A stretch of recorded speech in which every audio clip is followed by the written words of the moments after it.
Hola, mi nombre es Ángela Gómez y les doy la bienvenida a Ella Soy, el programa feminista de France 24. Hoy vamos a hablar de Chile, porque entró en vigor desde noviembre del 2022 el llamado Registro de Deudores de Alimentos, que fue creado durante el gobierno de Sebastián Piñera, pero implementado por el de Gabriel Boric. En poco más de 6 meses desde su momento ya acumula más de 106.000 personas inscritas. Es un registro que impide a los chilenos o chilenas que no pasen las pensiones de alimentos a sus hijos, sacar un crédito, vender un auto o incluso renovar su permiso de conducción, además de otras medidas coercitivas. El gobierno de Boric además fue un paso más allá, con la reciente ley que responsabiliza a los padres y que permite investigar e intervenir las cuentas, las inversiones y también las propiedades de los deudores, levantando así el secreto bancario para saldar la deuda en las tareas de cuidado. Fran es mamá de 3 hijos de 3 parejas diferentes.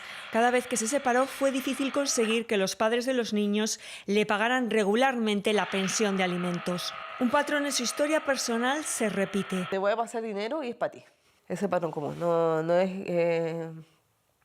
nunca... Yo creo que nunca lo han visto como este dinero es para mi hijo, este dinero es para mi hija.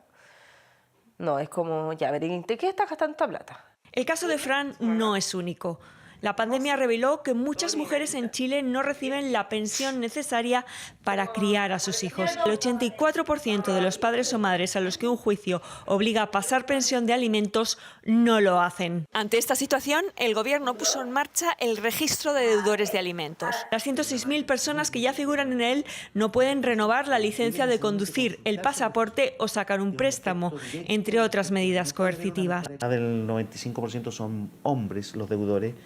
Y esto significa que hay mujeres, jefas de hogar, que se hacen cargo de sus hijos, que no reciben la pensión, que no es una dávida, no es un regalo, es una obligación. Esta ley vino a poder lograr que una injusticia que se estaba generando en Chile, que era muy fuerte, el incumplimiento, quede también plasmada en la obligación. La colectiva Resistencia Materna lleva años visibilizando el problema.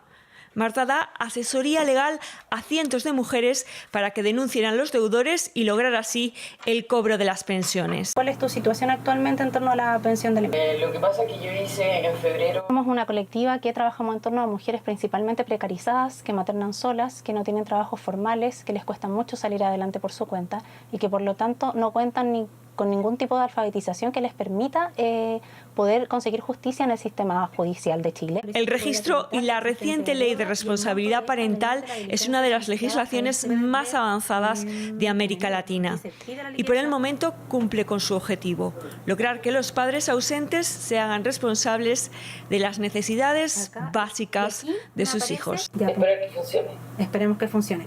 Y ahora vamos a conversar sobre este mecanismo y para ello nos acompaña Alex Orellana. Ella es integrante del Comité de Maternidades de la Coordinadora Feminista 8M en Chile. Alex, gracias. Bienvenida a Ella Soy. Hola, buenas tardes. Soy parte de la coordinadora, pero del Comité de Maternidades, así que un gusto en saludarle y gracias por esta instancia. Sí. Pues Alex, comencemos si le parece, porque quisiera saber para empezar cuáles son las expectativas de ustedes frente a este registro de deudores de alimentos. Ya van 6 meses, ya van miles de personas registradas. ¿Cómo ven ustedes la implementación de este proyecto? Bueno, la verdad tenemos varias como cuestionamientos en relación a cómo esto se ha ido implementando y cómo ha ido funcionando. Primero que todo, es importante comprender que en Latinoamérica no tenemos los derechos sociales asegurados. Los estados no aseguran, no son garantes de asegurarnos realmente que van a tener un enfoque de seguridad social a la hora de hacer este tipo de implementación. Entonces, cuando los estados no aseguran estos derechos, cualquier derecho que se lesione o se vulnere probablemente se tendrá que judicializar. Entonces, ahí entramos a otra dimensión que tiene relación con el acceso a la justicia. Porque como se va a tener que judicializar, se abren otras dimensiones que tienen que ver con tomar decisiones en cuanto a que si se lesionan mis derechos voy a tener que judicializar.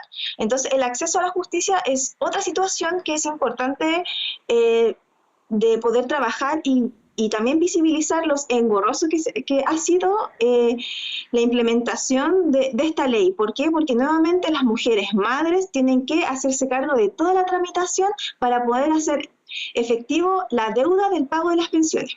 Entonces son varios caminos los que se abren, porque es contratar a un abogado cuando estás precarizada, realmente decidir si el trámite lo vas a hacer tú sola como persona natural sin acompañamiento jurídico, y eso lo más probable es que no vaya a ser tan efectivo. Nos encontramos también con otra situación que es quizás no judicializar en son de la protección a la tranquilidad cotidiana, porque no vas a estar judicializando a quien está vulnerando tus derechos, pero eso va a significar que vas a tener que seguir empobreciéndote y seguir no sé, tratando de hacerlo todo para poder cubrir los gastos y las necesidades de los niños y adolescentes que tengamos a cargo. Entonces, hemos visto en realidad que no ha funcionado también su implementación, y por lo tanto es importante el que el gobierno pueda recoger y que esto realmente pueda ser más fácil de tramitar, que sea realmente una garantía que se va a pagar la deuda de pensión de alimentos, porque también entramos a otro cuestionamiento que es muy importante, que Latinoamérica es un territorio, es una región muy empobrecida. Entonces, ¿qué pasa con aquellas personas que en realidad el Estado te va a decir, ya, perfecto, esta persona, este varón, heterosis, tiene esta deuda de pensión de alimentos, se la vamos a retirar de sus fondos? Pero ¿qué pasa si no tiene fondos? ¿Quién se hace cargo de eso? Nuevamente, las mujeres madres, las que somos cuidadoras, vamos a tener que hacernos cargo de esas situaciones que el Estado no se hace cargo, porque también no existe esta garantía de que el Estado se vaya a hacer cargo de la deuda de pensión de alimentos que este varón, este progenitor, no pueda cumplir. Bueno, Alex, pero evidentemente al ver la implementación y ver que comienzan a darse los registros y que mujeres intentan llegar a registrarse, y bueno, no exclusivamente mujeres, porque sabemos que la ley de esta manera no es excluyente, claro, se ven las dificultades en el camino, pero también me gustaría que habláramos de lo que esto ha representado como una victoria, como un mecanismo pionero que no existe en otros lugares, y que puede ser un comienzo. Un comienzo, como usted lo dice, que al parecer es lento, que es difícil de implementar, que finalmente les cuesta mucho a las y los cuidadores, padres de familia, pero que podría en algunos años, ¿cree usted, generar una realidad diferente? Ya. Tenemos otros cuestionamientos que también son importantes a considerar ante lo que usted pregunta. Nos vemos también en otra situación que es muy importante, que tiene que ver con que a esta ley le falta perspectiva de género y le falta un enfoque interseccional, porque en realidad un gran porcentaje, si bien de los deudores de pensiones sí son varones, sí son progenitores varones, hay un mínimo de porcentaje que sí son mujeres, pero la mayoría también es importante considerar que cuando decimos que no tiene un enfoque interseccional es porque tú puedes estar judicializada, pero la mayoría, acá en Chile están levantando varias investigaciones en torno a que hay un gran porcentaje de varones que prefieren demandar por cuidados personales que hacer el pago efectivo de la deuda que tienen. Entonces también ahí nos vemos en otra dimensión importante que tiene que ver con el cuestionamiento de por qué una mujer madre llega a estar judicializada, y si esa mujer realmente corresponde que en ese proceso de judicialización se haga cargo también de pagar la pensión de alimentos, cuando también nos vemos precarizadas. La mujer madre por sí, por estar maternando en un sistema como el que está organizado socialmente, se vulnera la acumulación de su propio patrimonio, le cuesta mucho. Pero sí también pensamos y creemos que esto se debe seguir trabajando, se debe seguir sondeando, porque en realidad también no ha estado tan bien implementado, entonces el sistema igual ha colapsado. Sí pensamos que es importante potenciar la concientización del pago efectivo de la deuda de pensiones. ¿Por qué?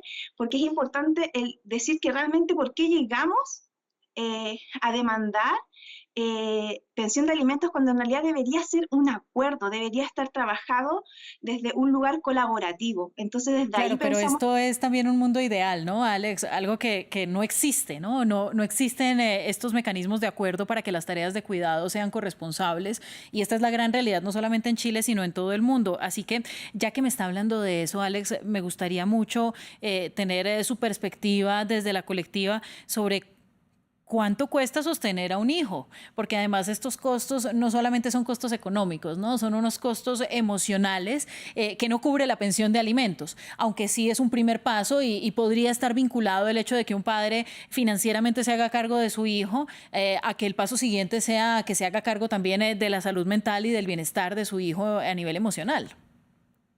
Claro, la verdad es que yo siento que en realidad lo que mencionas sobre el mundo ideal, hay cosas que tienen que ver con educarnos. Así como cuando también venimos de lugares tan fracturados, con una historia social tan fracturada, la educación, volver a la ternura y el realmente decidir si queremos generar una familia o no y bajo qué términos es sumamente importante. Entonces, como yo creo que no tiene que ver con ser ideal, tiene que ver con las responsabilidades que tiene el Estado a la hora de comunicarse y a la hora de generar y crear leyes, porque en realidad lo vemos desde el punitivismo y volvemos a lo mismo. ¿Qué pasa si ese progenitor no tiene para pagar la deuda de pensiones? ¿Quién se hace cargo? Entonces, claro, como que se ve súper rimbombante y que en realidad es mejor que exista que no exista, pero si seguimos, vemos lo que no ha funcionado y lo visibilizamos con la finalidad de que sea recogido y si sea implementado desde un lugar que realmente sea efectivo. Hay un tema que siempre me gusta preguntar, ya llegando al final de este programa, Alex, cuando estamos hablando de tareas de cuidado, y es la percepción de las invitadas, la suya en este caso, sobre esa gran importancia de que las maternidades sean deseadas, que sean elegidas, para que asimismo sean bien recibidas y puedan tener esos nuevos padres ese plano de lo que va a implicar traer una vida más al mundo.